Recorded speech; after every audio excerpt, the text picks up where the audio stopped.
Welcome to Daring To, a podcast that finds out how CEOs and entrepreneurs navigate today's business world, the conventions they're breaking, the challenges they've faced, and the decisions that they've made.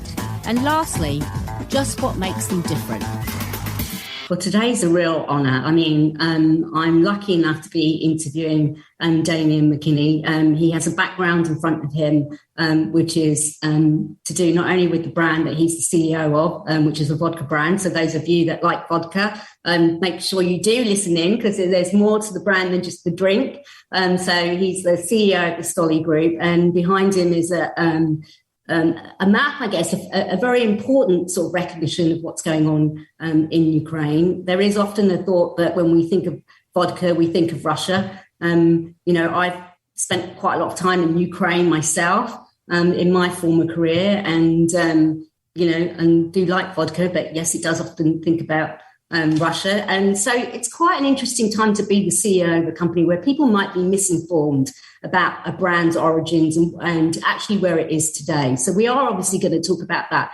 But actually even more interesting, I think, is what you're bringing to this CEO at this particular point in time, because your history isn't really what I would call the traditional CEO route, is it, Damian? So, let's start with that. Somebody that actually didn't grow up in the UK, but like me, you probably don't sound very American, but actually probably spend a lot of time in the US, but grew up in East Africa, is that right? Or Barbados, and spent some time in Barbados. I think I want your life.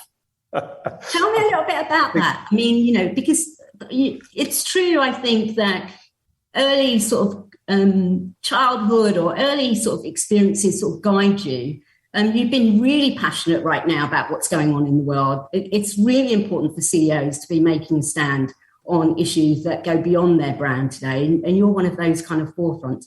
Do you think that your early career, your early sort of childhood and your influences around being in growing up globally has helped that experience? Rita, lovely to meet you and lovely to talk to you. Life is a full series of chapters, isn't it? And I think your comment around shaping, there is no doubt. I was born in Kenya. I was born in Uganda, but I really grew up from the age of a year and a half in Kenya, right, on a farm just outside Nairobi in a place called Limuru. And first of all, I'd say I look back and it was the most amazing childhood in many respects. I come from a single parent family as well, so that it's not all idyllic. There's some challenges there, but I think two things have always stood out in my mind. One is, in a sense, the geography and the life. There is a lovely view in Kenya, which is every morning when the sun rises, particularly over the Rift Valley, and I'm sure you've seen movies, the colors are magnificent. I mean, it is just, and the smells, and you just think, wow, life is amazing. And you look around you and you have those big, lovely smiles that I remember as a child. And indeed, I'm going back in the summer and I've been working there as well. So you get this real sense of we can do anything. Then as you go through the day, imagine this moment where you're in the game reserve and you see a pride of lions, and they look truly beautiful and magnificent, and they're wandering around, but frankly lazy. It's a nice day. And then behind them, not very far away, you'll see the antelope and the zebra and the giraffe, and everybody's kind of minding their own business, and life is pretty good. And then all of a sudden, the lion or lioness will stretch and lick its mouth and say, I feel a bit hungry. And then there is this kind of madness of the chase. And then there's the violence, unfortunately, of the lion catching its prey. And then the next minute is eating. And then within minutes, life settles back down again. And then at the end of the day, you get a beautiful sunset. And there's this sense of, we used to call it Swahili, Distoria Africa. These are the way things are. And you have to accept it that's the world in which we live in. But the beauty about the sun setting is that it sets up for a sunrise the next morning, and therefore a chance of a better world and a better chance. So I think the first thing is I'd say I think I've grown up with this massive sense of optimism and this massive sense of belief in the world. Understanding, though, a very practical, and that's why I use my example of the lions, that these things do happen. I'd say number one. The second thing about that, which has really, really stuck with me, is two words. One is respect, and the other is explore. And I remember, again, as a very young, my brother was a year younger than me, but both of us were very young. I think I was 6 and he was 5.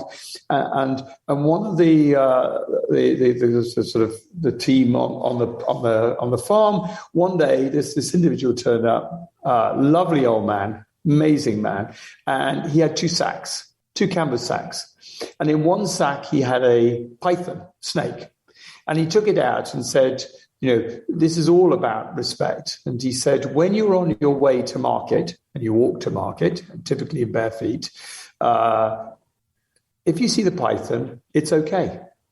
Just walk around the python, don't worry about it, go to market, and when you come back in the dark, he'll avoid you, you'll avoid him, and everything's okay. And then he took out of the other sack a cobra. And he said, now, this is different. You need to understand danger. You need to respect it. If you see this guy, then you need to take a very wide berth and ideally make sure you never come back near him again, because this one will bite and he will. And then he went, he didn't say it, but what he then meant was respect, therefore, is listening to advice from people who've got the wisdom, and Mosaic represents the older ones. We live in a society where, to be honest, at times, the old people ignore them. They don't understand. We're young. We know how to deal with the world. And seasoned, that's the word I use to describe that. Be seasoned. Yeah. And I learned a massive, in that moment, I learned that respect is for now. The reason why I mention that, because that sets up my next chapter in my life as a Royal Marine Commando. But in a sense, those 2 words of respect life and enjoy it, respect danger, respect advice.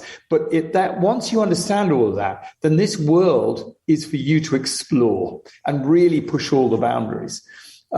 So in a sense, when it then came to what am I going to do with my life, there was this real sense of I'd like to join the very best. I'd like to be part of this best. And I'd read a lot about the Royal Marine Commandos. They were an elite force. And I know in this world, you've got to be careful about the word elite, but elite represented the best of the best of the best. And I thought I'd love to be part of that. And part of that is because A, there's a standard, but B, there's a sense of performance. And can you live up to that level of performance, and can I deliver against that? So I really want to. But here's the second. And like every youngster, I spent time going and looking at various different military and other occupations as part of sort of career drive. The thing that struck me about the Royal Marines was spending 2 days down at the Commando Training Centre at Lympstone. And I met some of the young officers who are going through commando training, and it is very, very intense, as you'd expect. Night and day, they're pushing you, they're driving you, and so forth. I sat in the mess, met all these young officers, and do you know what? There wasn't one of them. There wasn't a shadow of a doubt or commentary or other, that kind of throwaway comment that said, I'm not sure why I'm here. And these were individuals who'd only been in 3 months, let alone all the other, the instructors, those are full-timers. And I walked away clear that I wanted to join an organization where people really believed in the values, the DNA, and what they stood for, and that they were prepared to stand by very high standards and keep driving against those. But there was one extra little bit which really impressed me, was it was not an officer exclusive training college. Now, there'll be people listening. Let's talk a little bit about that. I'm just going to interrupt you for a minute there, actually, because the reason why is you've actually made, I think, 3 really, really powerful statements that CEOs or potential CEOs of any business around the world should take note of. The first is about, this real sort of passion and belief in the DNA and what it stands for and purpose. That's never been more important. You see it just by what's behind your background, right? Liberate Ukraine, stand with Ukraine. I mean, the passion of the organization that says, we want to do something that's bigger than us and help support that. So that's number one. I think that's a really important insight. The second that you say is around, but it wasn't officer exclusive. This concept about that you mentioned earlier around an explore, and you couple that with diversity, about understanding the differences, I think really is important that you bring out. And that I also think is a very powerful message. So I encourage people to go back and listen to just your snippet of information. I will let you continue on it. But, those two particularly, and I'll go back to the actual, the lion, the very first thing that you said when you were talking about the lion, about, you kind of wake up and you're not quite sure what to do. And then at the end of it, you see this glorious sunshine. But isn't that a bit like being a CEO in some ways? You have all those high moments, right? Then there's really stressful moments. But there's something that makes you continue to do it. So I think 3 really powerful nuggets. And we're going to continue to talk about it because, a career in, I said it was a really interesting career. And, you became a lieutenant colonel very early on. I mean, most people take a lot of time to get to that level. It didn't take you that long. You're clearly somebody that's very, very passionate and, I guess, driven in some ways. So tell me, leaving, I mean, we'll continue to talk about the army, but, a business consultant, come on. I was in the corporate world and said, whatever I do next, it's never going to be a business consultant, because all the business consultants do is they're not in there to see what really happens. And then I read that's kind of what you said, but here I am now as a business consultant, eating my words. But tell me about that. Let's talk about your passion, your conviction, the things that you've talked about, the explore. What got you to be a business consultant? Come on. Let me so let me just, if I may, why did I become a business consultant? Well, because I loved being on operations and doing it for real, in really simple terms.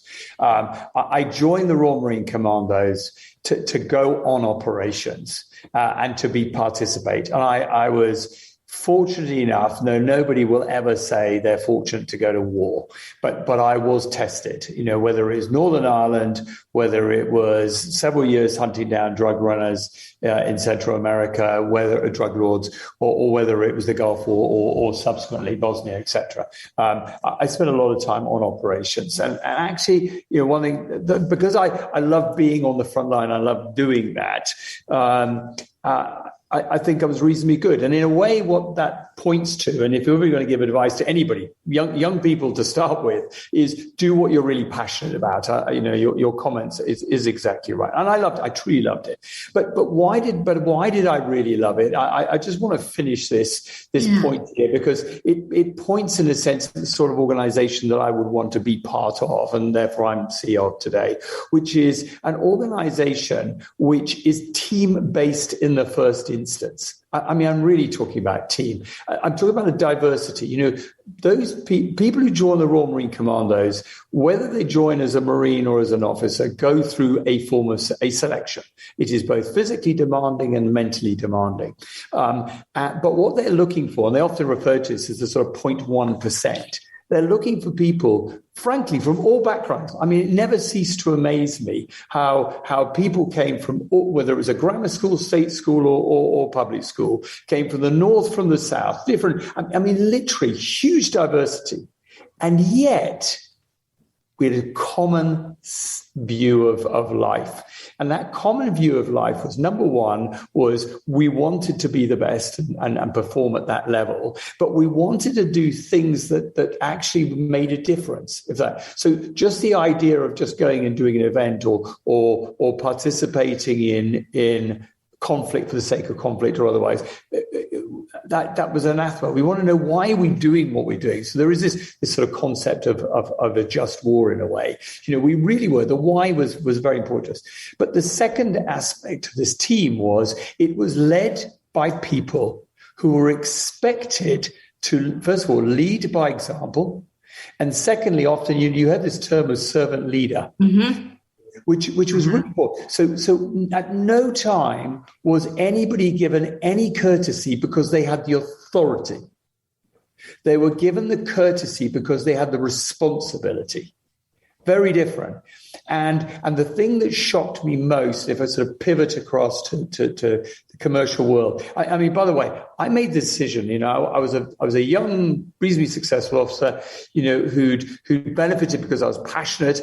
I had some amazing mentors, who'd given me opportunities. And I think that's a big thing. I look back at individuals who say, go on, why don't you have a go at this? Why don't you do this? Promoted in the field when I was in Iraq. Just literally, suddenly I was told, we're promoting you. I think the conversation went along the lines of Colonel Graham Dunlop, who's a CO 40 commander, said, I'm under pressure to move and take over because this is such a big job. What do you think about that? And I looked at him and said, I can't remember the exact language, but it was something like, no, leave me alone because I would like to do this. And what was wonderful about him, and therefore many of the officers I served under, is they were secure leaders.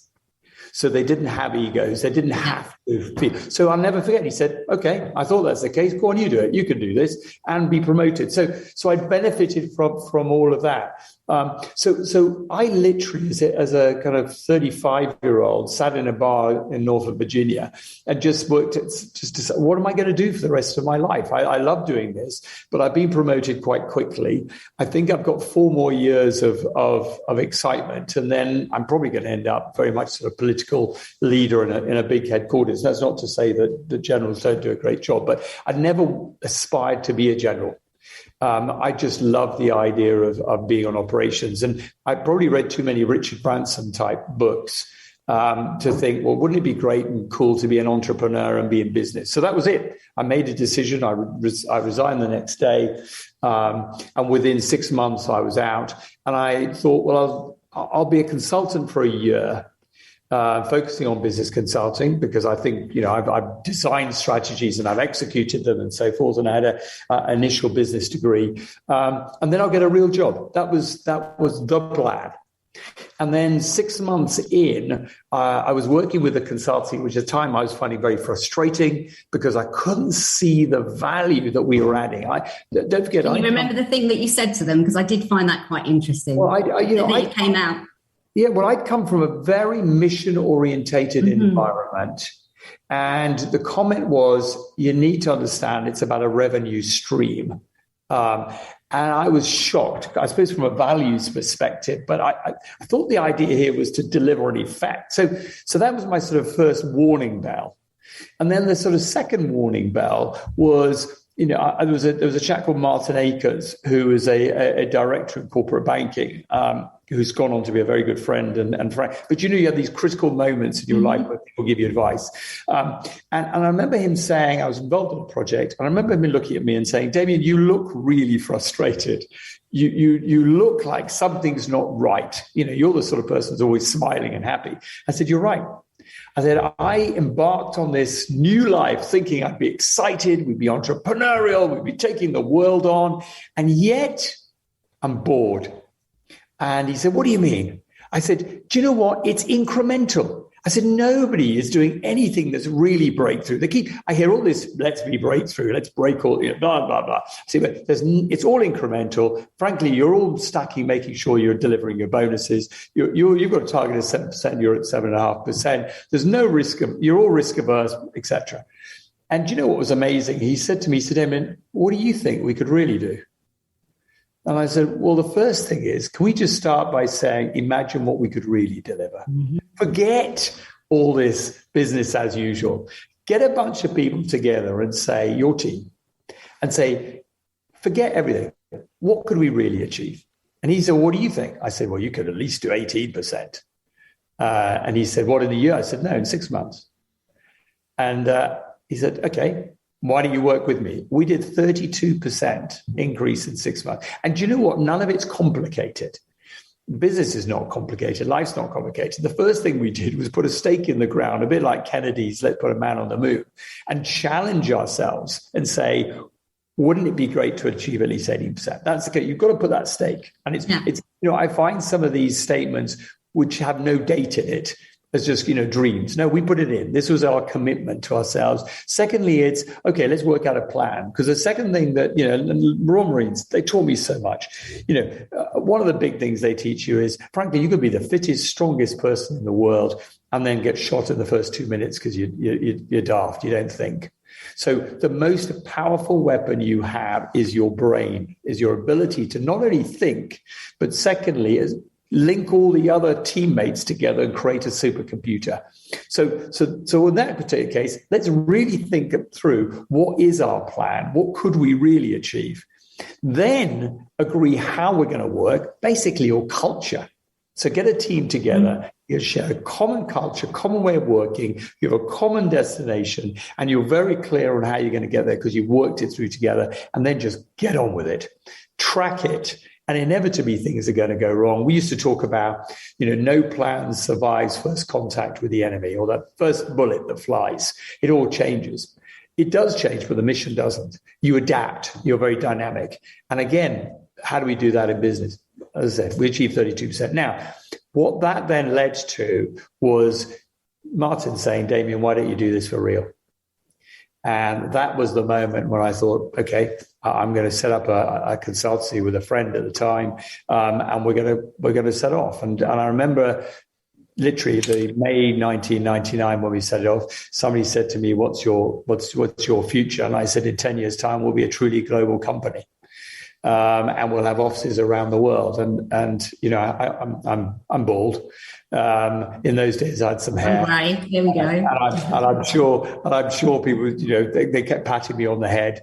And I'm sure that's probably why I lost all my hair in the end, because people kept saying, yes, good idea, but you're never going to achieve it. It was obvious.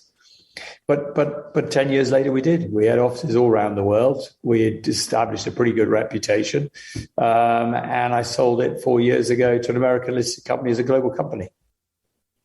And that successful career has continued. You are now, you became CEO of, you worked with Diageo. In fact, you took a whiskey brand that is actually one of my dad's favourites. But it wasn't performing very well. But if you know Indian community as well, you'll know that Johnny Walker, particularly Johnny Walker Black Label, is one of their favourite whiskies. My dad at 89, it's still one of his. But you kind of turned that brand around. You now obviously are with Stoli, and you were brought in. I'm going to ask you, all the things that you've talked about right now, and there is a lot of, I would say, let's just say, it's probably a bit more than lip service, but people have been cancelling out brands today in a heartbeat, right? I mean, because they are more driven about wanting to be associated with what they buy and who they buy from and what companies stand for. I mean, with the company that you've got right now, and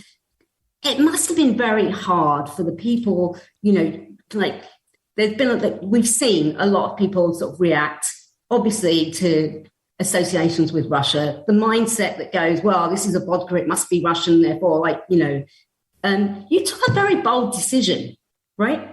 I mean, that's a pretty massive decision that most CEOs, as you say, I won't say, many CEOs, they wouldn't want to give up that comfort. I mean, rebrand it, get clear about what you stand for, going out. And I think today or yesterday, you launched a commemorative bottle that really symbolises in the colours of Ukraine, right, to really sort of recognise how supportive, and the money is going towards helping support people within Ukraine. I can't even imagine what potential shareholders, investors, or the community at large would have had many different diverse opinions about, is this really a good idea? Should you really be out, putting yourself on the precipice? Yes, we want to say we're supportive, but let's be really careful about what we say and how we say. That doesn't strike me as the kind of direction that you would take. It's clear from what we can see behind us.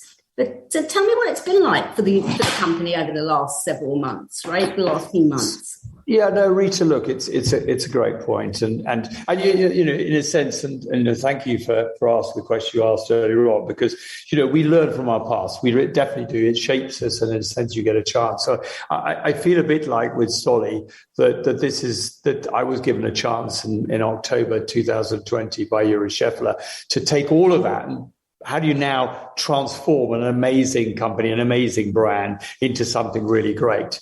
And in the first instance, the thing that I've learned lots of things, but here's another thought, which is that, and it's to your point, there is a tension. People call that balance. I don't think it's a balance, because the trouble with the balance is you can unbalance it and make all the excuses, right? There is a tension, and the importance is to maintain that tension. You can't let any side down.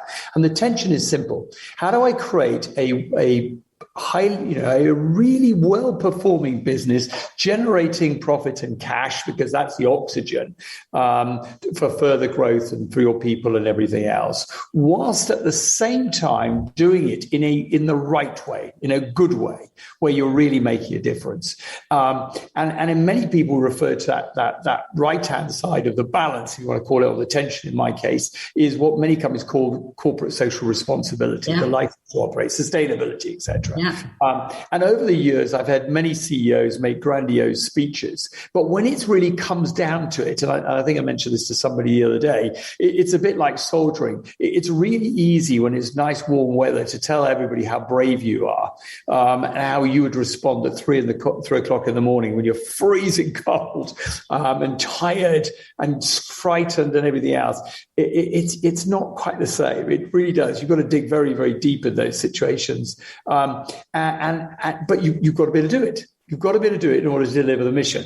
So for me, when I started with the company, it was very clear that here was a company with a brand, frankly, I refer to as Sleeping Beauty. It was a company that at early stages, when it was first acquired, had some greatness, but frankly, it declined. And what was it about this company that, one, we lost sight of where we're going? Human beings are pretty simple. Just tell me where we're going. And that gives me some confidence, because at least I can, visualize it. We didn't have that, is the honest truth. We didn't really have a plan. So that was easy. In a way, they were the easy bits. I think the Kennedy Congress speech in 1961 is not just the words, but it's the fact that he said, in order for the United States and the nation now to feel more confidence, we need to give ourselves a challenge. That's ultimately what a vision is. It's give a challenge to create confidence. So that's all I did. But the second then is you better have the right team on board. With the right values, and for me that's and it's I think it's about getting capability. So I had some great people in the past, and there've been great people in this country, in this company. So I don't want to denigrate them in any shape or form. However, today, in the moment, I needed a team that was capable of winning the World Cup. I use the soccer analogy. Yeah, I do. I always do that as well. I'm not a soccer player, but if you want to be in the World Cup or you want to be in the Olympics, somebody said to me the other day, the Olympics is real. You don't go there to experience the Olympics. It's real, and it's raw, and it's competition. And therefore, when I looked at my team, I had a lot of 30-11 players. Nice people, but there were 30-11. They weren't first 11. So capability is really important. But the second piece is, and that tension, is you need the most capable people. But I use the word care. And I often said to people in an interview, and they looked at me strangely, and I'd say, but do you really care? Do you really care about the planet? Do you really care about the sustainability rubbish? Do you really care? I kind of played it like that. Do you really care about the team at the end of the day? Isn't it surely about you? You know what? There's many, by the way, they're not bad people. It's just they've decided. But no, you're right. I don't really at the end of the day. They make comments like that. And I was very honest and said, yeah, but I'm looking for that 1%. I'm looking for people who really, really care, because it's difficult. It's really, really difficult. But if we're truly going to make a difference, and we're truly going to be the company that we could be, then we need everybody really, really caring, because we're going to make calls. So that was we went through that stage. Now, in our first year, I think we did 38% growth. Everything's going, fine. We changed a lot of people, and a lot of people said, you can't keep changing people, David, at this point. So I kept saying, yeah, I'm going to. I'll change 100%. Very brave. Good for you. Need the right people. But by the way, the one thing I really understand is if you get the right people, you can parachute them into the middle of the jungle and they can operate straight away. That's right. I've known that, again, back to our military. So don't worry. Just be bold and go for it. Now, all of a sudden, imagine this is all kind of PowerPoint stuff. Then all of a sudden, on the 24th of February, bang, there's an invasion. Now, to be honest, most people knew it was coming. You know, we may have gone into denial, but the fact is it was coming, and we definitely spent a little bit of time looking at it, thinking about it. But for me, on the 24th of February, when I walked across the office, you know, and I'd had a conversation with my wife before this, and I said, look, I'm going to speak to the founder. I call him Youre Sheffield. He's our kind of Steve Jobs of Stoli. He's an amazing individual, and I said, I'm going to speak to him. Now, I know in every conversation I've ever had is he stands absolutely against Putin. But you know what? This is the moment. This really, really is the moment. And if there is any shadow of doubt in what he says, then I will resign. There's no debate in my mind, because this is a moment where I've stood up long enough. We've all as a team stood up and said that this is the moment. We now need to be stand and be counted. And frankly, when I spoke to him, he was even more vehement than I was, because I know he's been fighting and he's personally been involved at a very personal cost at times. And then when I spoke to the broader team, the Global Town Hall, there was zero debate, because we brought those people together really care. There was zero debate around us unequivocally standing against this invasion and standing for Ukraine and standing for these amazing human beings. So in a way, as a CEO, whilst it may seem like a really tough decision to make, it actually was a really easy decision, because we'd already created, I'd suggest, the foundations for that decision to be made in the first place. Is there a cost when you make decisions like that? There's always a cost, but there's an upside. And here's one other.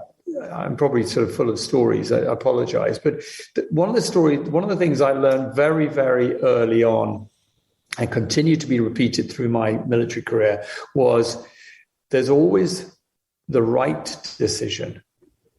It's a question of whether you're prepared to make the right decision. And quite often, making the right decision has a cost, and a cost could be in morale, it could be financially, it could be a whole bunch of things. But at the end of the day, if ever you steer away from that, then it will end up costing you later on.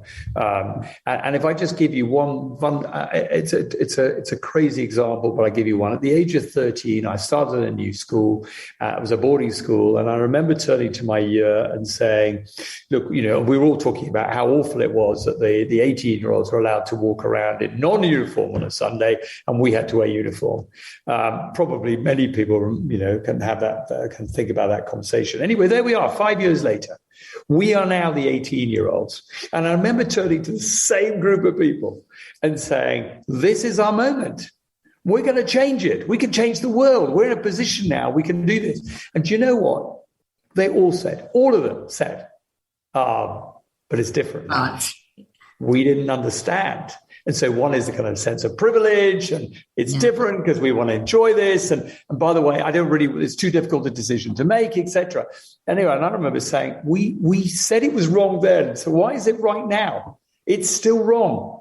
And anyway, we managed to change it. But I've had moments like that through my life. And for me, this was one of those where, and I did have a couple of other CEOs phone me up and say, Damian, look, I know you're, relatively new CEO in this industry. But, there are implications to what you're saying for all of us, but let alone for you in business. And I said, no. Massive kudos, I would say. Massive, massive kudos for you and for the organisation and for everybody that's, that ecosystem that's around it, the stakeholders, the people that go out and drink it and buy it. And hopefully they're going out more so than ever now, doing it obviously carefully, but contributing to, where particularly this release of the bottle that you've done will go to. I think, your comments are just so important right now at this point in time, particularly, post-COVID, post what we're seeing around the world.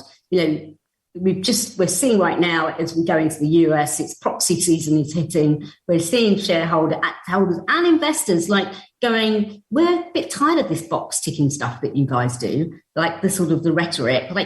Give us the real deal. If you really believe in this stuff, which you guys are showing in terms of you say you're very purpose-driven, you say you're very diverse, you say that you're very into ESG, but are you really? It's voices like yours that we need to see and hear more of, So I think the lessons the stories that you've actually shared are extremely powerful for people in executive positions today, and even those seeking to be in those executive positions, because it's a lonely position to be in. Let's not like sugarcoat it and say like it's great. Look, you get all this money and all the rest of it, and like all this glory. It's actually quite lonely, isn't it? At times, it of course it is. You're absolutely right, but it's only as lonely as you want it to be. In terms of, again, lots of thoughts running through my head, and I'll give you a couple. Number one is, when I was doing the anti-narcotics work, I said to my wife, look, I don't think I'll ever get shot because I've got this bizarre view that most people can't shoot, so I should be okay. But I'm probably going to get set up because I keep catching big people. And actually, at the end of the day, there's no smoke without fire. They can slip it into my suitcase when I'm traveling and so forth. So I'm probably going to get set up. So I said, so look, don't worry if I end up in jail somewhere, because as long as the Red Cross parcels keep coming through, I'll be all right. And she said, well, why? And I said, because there are two jails. There's a jail in your head, and then there's the physical jail. The physical jail doesn't worry me. It doesn't worry me because I'm not in jail in my head. And it's your conscience that is really important. And the reason I say that, therefore, is, look, we're not, I've made a lot of mistakes in my life. I genuinely have, and I regret those, and I've hopefully learned by them. And I'm a series of sort of, hopefully incremental getting better. And I'm still trying to do that. I think the same is with us at the company. We're on a journey. We're not, we're trying to embrace sustainability and so forth. The key, but if I give you the example of LGBTQ+, we've been very active in this for a long time. We've got a fantastic global ambassador in Patrick. But my challenge to him and the rest of the team is, please don't tell me that we're doing everything we can by simply putting a label on a bottle and putting Harvey milk on it. So I said, that's badging. I said, that's not doing really. I've got to look at my own conscience, and I've got to be able to say, what am I really doing? What difference am I really making? The honest truth is, I'm not sure. I don't think I am really. And that's really driven us to dig deeper and say, what are we doing about it? And in a way, with the Ukraine situation, it was one thing to make a decision, but therefore the question then is, so what are you going to do about it? And that was why, in the very first instance, there were two very clear agendas. Number one is people. What are we doing about our people? I'm talking about our own employees we had people on the ground, they had families. What were we doing to at least get them out of harm's way, or at least support them in any shape or form, particularly those who are staying behind? What are we doing for our partners, our suppliers, and others on the ground? So there was a whole agenda to do with that. And then the other part of it is, because I was involved in a refugee situation, I've seen the trauma of refugees who frankly have lost everything. What are we doing to help them?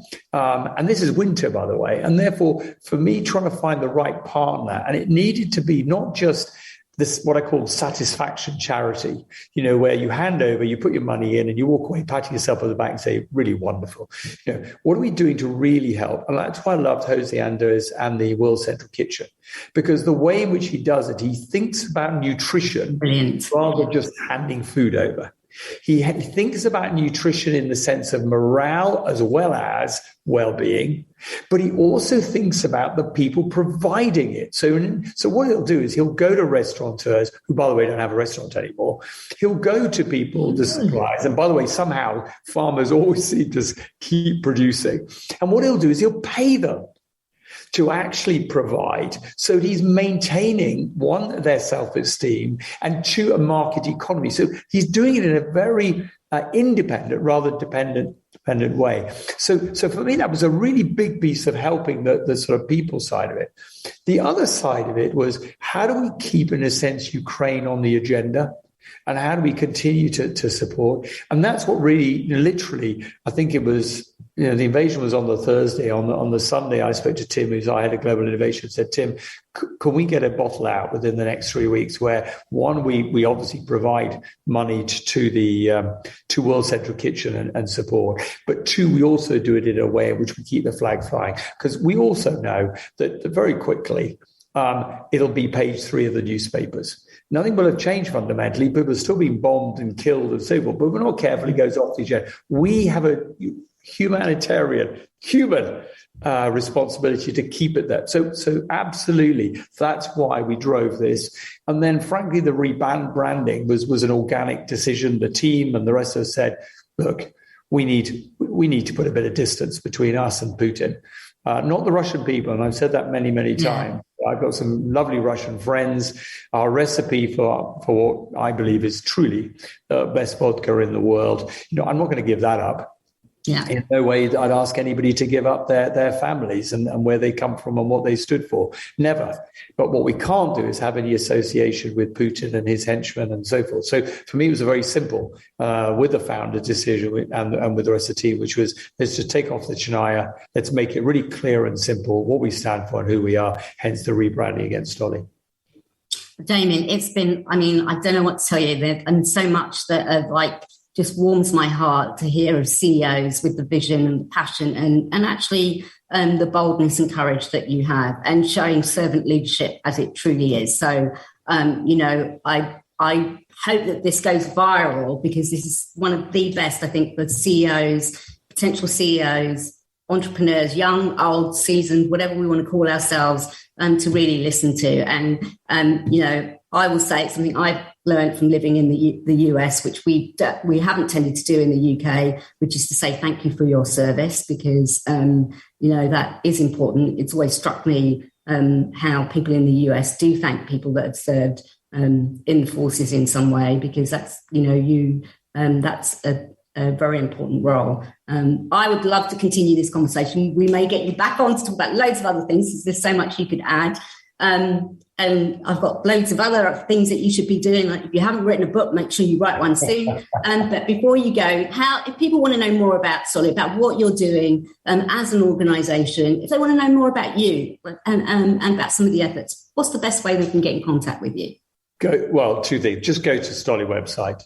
One of the things, it's all on there. I've made sure that we've sort of updated it all the way through. So happily do that. And then secondly, through the website or frankly through LinkedIn, just connect. I think I'll have alluded to, I'm the world's luckiest person. I've had amazing people in the past who have tapped me on the shoulder and given me advice as I've gone along. I'm always happy to share.